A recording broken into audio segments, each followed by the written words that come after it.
Hello everyone, welcome back to our channel. ఈరోజు మనం ముల్లంగి పచ్చడి చేసుకుందాం.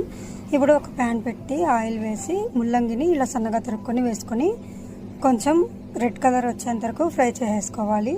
ఒక 50% అయ్యింది. ఇప్పుడు పచ్చిమిర్చిని కూడా యాడ్ చేసుకుందాం. చూడండి, ఇలా ఉంటే సరిపోతుంది.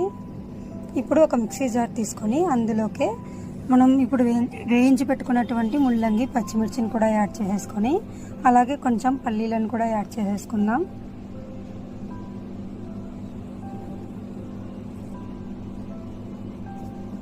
ఇప్పుడు కొంచెం సాల్ట్ని కూడా యాడ్ చేసుకుందాం. ఇప్పుడు కొంచెం చింతపండు అలాగే కొత్తిమీరను కూడా యాడ్ చేసుకొని కొంచెం వాటర్ వేసేసుకొని బాగా మిక్స్ చేసుకోవాలి. అంతే. ఇప్పుడు ఒక గిన్నెలోకి ట్రాన్స్ఫర్ చేసుకొని పోపు పెట్టేసుకుందాం. ఇప్పుడు అదే ప్యాన్లోకి కొంచెం ఆయిల్ వేసుకొని ఆవాలు, జీలకర్ర, ఎండుమిర్చి, ఉద్దిబ్యాళ్ళు, శనగబ్యాళ్ళు, కరివేపాకును కూడా వేసుకొని బాగా ఫ్రై చేసుకున్న తర్వాత చట్నీలోకి ట్రాన్స్ఫర్ చేసుకొని బాగా మిక్స్ చేసుకోవాలి. అంతే, మన ముల్లంగి చట్నీ అయితే రెడీ అయిపోయింది. ఇది రైస్ కానీ చపాతీ కానీ చాలా